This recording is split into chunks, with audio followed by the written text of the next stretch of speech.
Get Lamar's review sent right to your phone. Text MOVIE to 888-BOB-SHARE. It is time now for the People's Movie Critic and his review of that Marvel blockbuster, Black Widow. Hey, Lamar. Hey, my son Clay is probably the biggest Marvel fan I know, and he always gets tickets for us at a preview night where... Oh, hello, telephone, don't ring. Back to what I was saying. Does somebody need some beer at the Budweiser warehouse? It's hot outside. They need a beer. All right, here's the deal. But he always gets us the tickets for the preview night where everybody attending is a super fan. And so we always get the souvenir popcorn and the drink containers that has the superhero on there. That raises the cost of the snacks to somewhere between the price of a used car and a semester of college. So, I mean, it's not like we're already paying enough. Yeah. So, but suffice it to say, the excitement in the theater is palpable. I mean, it's off the chain. Everybody's excited. Everybody's on the same page.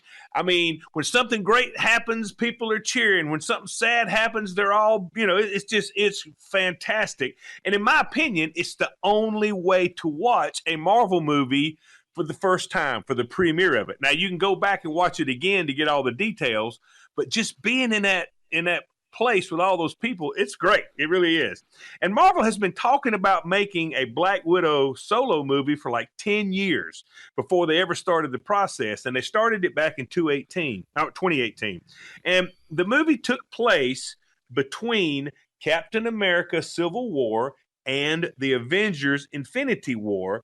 And that's when Natasha, the Black Widow, played by Scarlett Johansson, she was a fugitive on the run. And so the movie gives us the backstory, and it goes all the way back to 1995 in Ohio.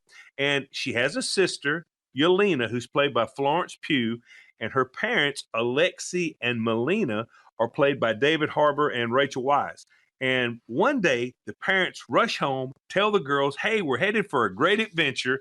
Next thing you know, there's a huge chase scene, cops, guns, everything's going crazy. They wind up on a plane and they land in Cuba. And we then start to find out about the whole Black Widow situation, what they are, where they came from, and how they're trained.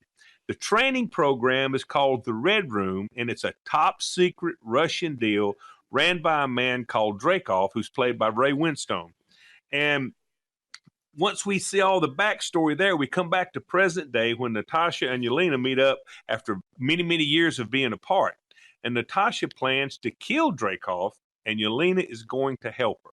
Anything more than that messes up the plot. That's what the deal is. The movie's 2 hours and 14 minutes, and it's rated PG-13, and it is off the chain. And I don't know why it took so long to make a Black Widow movie, but the only thing is it makes it better. You know how you wait on something for a long time and it meets your expectation? That's what this did.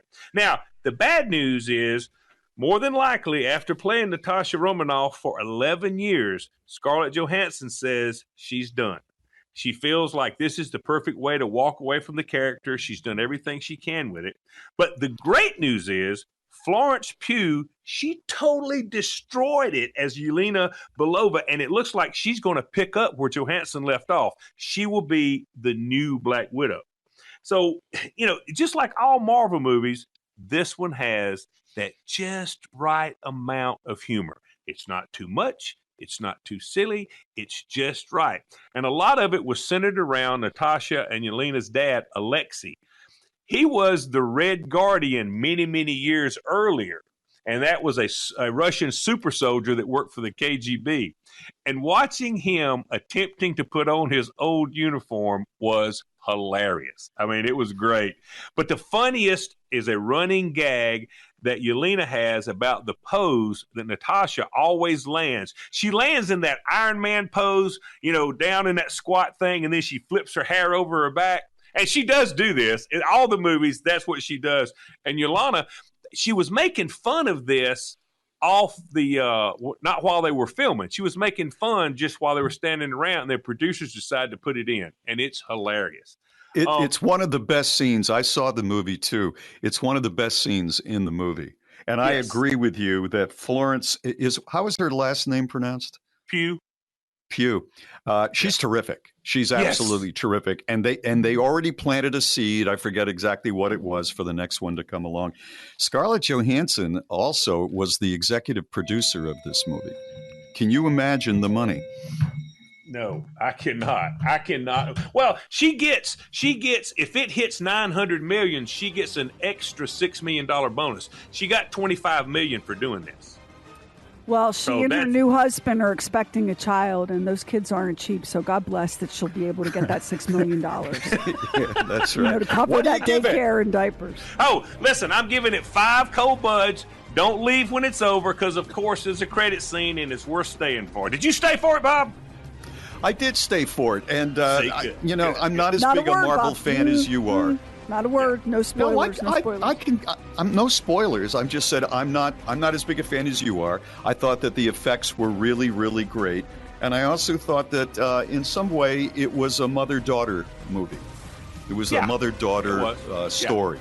Yeah. Well, 5 Icy Buds is pretty good. Sit tight, People's Movie Critic. We've got Lamar straight ahead. It's Bob and Sherry. Welcome to the Bob and Sherry store. You can stock up for summer with deals down every aisle. With Bob and Sherry swag you can use, including a really big 24-ounce Bob and Sherry latte mug, plus Bob and Sherry travel mugs and H2O Go bottles, plus our brand new Mother of All Mothers line with oversized tees, candles, enormous tote bags, and more. Just hit shop at bobandSherry.com. Play number aisle 4.